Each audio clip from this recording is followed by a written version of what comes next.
आप देख रहे हैं 2 महीने से ज्यादा का वक्त हो गया है। यूक्रेन में मिसाइलें और टैंक तो चल ही रहे हैं, इसके अलावा भी एक जंग चल रही है। ये जंग है शतरंज की, जिसमें सीधे बादशाह को चेकमेट देकर जंग खत्म करने की साजिशें भी रची जा रही हैं।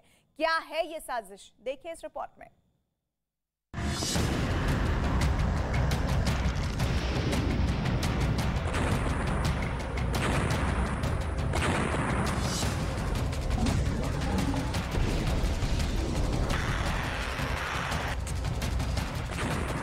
जंग में टारगेट सिर्फ और सिर्फ एक ही होता है, हर कीमत पर जीत। और जंग सिर्फ युद्ध के मैदान में नहीं लड़ी जाती, जंग प्रोपेगेंडा से भी लड़ी जाती। मिसाइलें इमारतों को ध्वस्त करती हैं, बम धमाकों से दुश्मन का नामो निशान मिटा दिया जाता है। लेकिन इसके अलावा एक और जंग हथियारों से नहीं बल्कि दिमाग से भी लड़ी जाती है, जिसमें भाषणों, बयानों और मीडिया का सहारा लेकर यह साबित करने की कोशिश की जाती है कि इन मिसाइलों को चलाना जरूरी था, शांति को बनाए रखने के लिए इन धमाकों की जरूरत थी।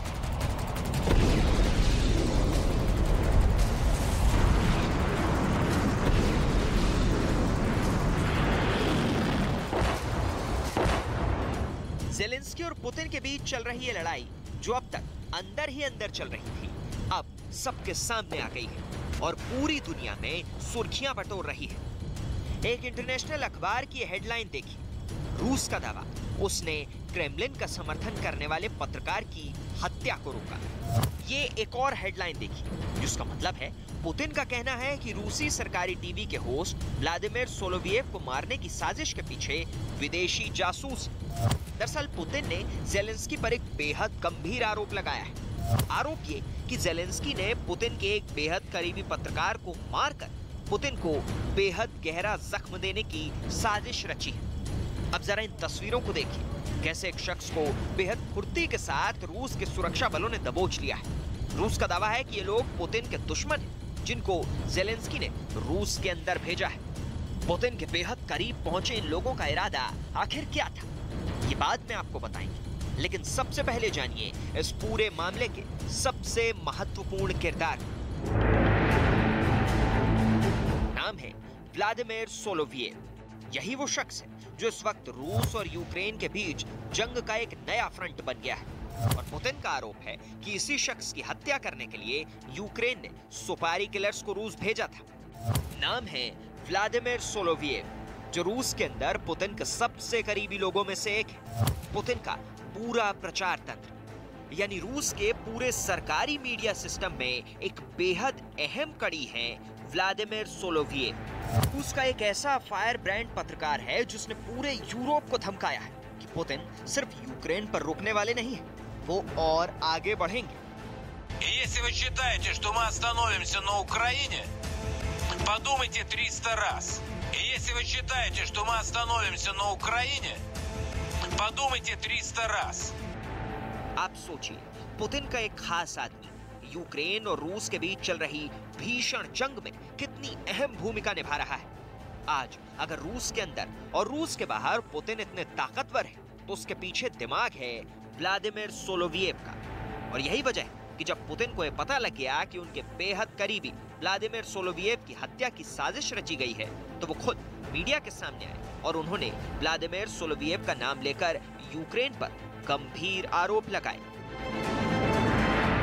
Органами Федеральной службы безопасности пресечена деятельность террористической группы, которая планировала нападение и убийство одного из известных российских тележурналистов. Конечно, сейчас будут от этого открещиваться, но факты и доказательства неопровержимы. पुतिन के आरोप इतने बड़े हैं कि अमेरिका और यूक्रेन भी दबाव में आ गए हैं। पुतिन ने अपने इस नए चक्रव्यूह में दुश्मनों को फंसाने की कोशिश की है।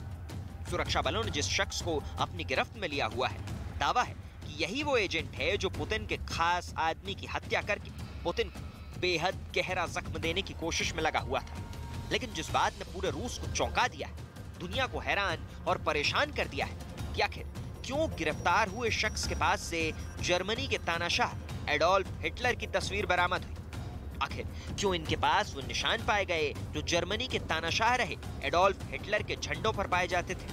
ये एक बहुत बड़ी मिस्ट्री है जिसका पूरा खुलासा हम करने वाले हैं।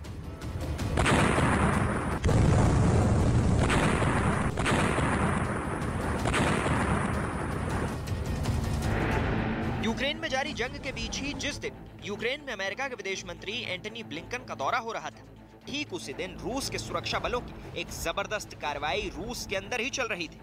ये रूस की खुफिया एजेंसियों के जवान हैं जिन्होंने जोर से एक दरवाजे को खटखटाया। उनके हाथ में एक शील्ड है ताकि इन पर चली गोली का कोई असर न हो। देखिए कैसे इन जवानों ने आगे बढ़कर एक शख्स को दबोच लिया है। एक शख्स को रूस के तीन जवानों ने काबू किया, उसके हाथ पीछे बांधे और फिर उस पूरे घर के हर कमरे की तलाशी लेकर दरवाजों को तोड़कर एक और शख्स को गिरफ्तार कर लिया। रूस के सुरक्षा बलों ने इन आरोपियों के बयान जारी करवाकर अपनी बात सही साबित करने की कोशिश भी की। Кто такие скауты малые? Член нацистской группы. Зачем им нужно было оружие? Для устранения пропутинского деятеля. इन आरोपियों को काबू करने के बाद इनके पास मिली बंदूकों को जब्त कर लिया गया। आरोपियों के पास से यूक्रेन का पासपोर्ट मिला। इतना ही नहीं, इनके पास से जर्मनी के तानाशाह हिटलर के द्वारा प्रयोग होने वाला एक निशान भी मिला। ये निशान हिटलर की सेनाओं के झंडे पर लगा हुआ था। ये निशान हिटलर की वर्दी पर भी था। ये निशान हिटलर की फौज के अधिकारियों के सीने पर था। हत्या की साजिश रचने के आरोपी कुछ सोशल मीडिया साइट से भी जुड़े हुए थे, जिन पर कुछ ऐसे वीडियो मिले जिनमें कुछ लोग हिटलर के जैसा पोज दे रहे हैं। ठीक इसी तरह हाथ आगे करके हिटलर भी अपनी सेना को संबोधित किया करता था। अब आपको समझाते हैं कि आखिर रूस के राष्ट्रपति पुतिन के करीबी से जुड़ी हत्या की साजिश में हिटलर कनेक्शन कहां से जुड़ गया। दरअसल रूस के आरोपों के मुताबिक जो गैंग पुतिन के करीबी व्लादिमीर सोलोवियव की हत्या करने के लिए आई थी, वो एक नियो नाजी ग्रुप है। इन आरोपियों के पास से एक किताब भी मिली है। इस किताब के पहले पन्ने पर लिखा है, जीने के लिए मारो और मारने के लिए जियो। आप समझ सकते हैं ये लोग कितने खतरनाक हैं। हिटलर की मौत के बाद भी हिटलर की विचारधारा को मानने वाले लोग यहूदियों और गैर जर्मन नस्ल के लोगों के कट्टर दुश्मन हैं। और जैसा कि रूस का दावा है कि इस नियो नाजी ग्रुप को ज़ेलेंस्की ने व्लादिमीर सोलोवियव की हत्या का जिम्मा इसलिए सौंपा था क्योंकि व्लादिमीर सोलोवियव एक यहूदी पत्रकार है। आखिर क्यों व्लादिमीर सोलोवियव का नाम पुतिन की जुबान पर है? क्यों ये दावा किया जा रहा है कि ज़ेलेंस्की सोलोवियव की हत्या कराना चाहते हैं? ये जानने से पहले सुनिए Путин का ये बयान। Первый план выходит другая задача – расколоть российское общество, разрушить Россию изнутри. Но и здесь заминка не получается. Наше общество проявляет зрелость, сплоченность, поддерживает наши вооруженные силы, поддерживает наши усилия, направленные на обеспечение, безусловное обеспечение безопасности самой России и на поддержку граждан, проживающих на Донбассе. खुद पुतिन ने बताया कि यूक्रेन के ही एक प्रांत डोनबास के अंदर पुतिन को लोकप्रिय बनाने में बहुत बड़ी भूमिका व्लादिमीर सोलोवियव की है। यूक्रेन के डोनबास में इस वक्त रूस ने बहुत भयंकर युद्ध अभियान छेड़ रखा है। डोनबास में रूस के पैर बहुत मजबूती से जम रहे हैं। इसकी वजह है कि डोनबास के अंदर बहुत बड़ी आबादी रूसी भाषा बोलने वालों की है। रूसी नस्ल के इन लोगों ने ज़ेलेंस्की का विरोध किया है। आपको याद होगा जब पुतिन ने यूक्रेन के अंदर अपना अभियान शुरू किया था, उस वक्त डोनबास के 2 प्रांतों ने खुद को आजाद घोषित कर दिया था। दरअसल व्लादिमीर सोलोवियव ही पुतिन के वो राइट हैंड हैं जो डोनबास के अंदर रूसी राष्ट्रवाद का झंडा बुलंद करने में अग्रणी भूमिका निभाते रहे हैं। जब आप व्लादिमीर सोलोवियव के बयान सुनेंगे तो आपको समझ में आ जाएगा कि आखिर क्यों यूक्रेन के लोग इनसे नफरत करते हैं। Позволяет проводить мероприятия украинским беженцам, которые кричат «Слава Украине, героям слава!», «Смерть ворогам!», до Хайль Гитлера доретесь, потому что его шавки это орали. Или вы в Германии именно этого хотите?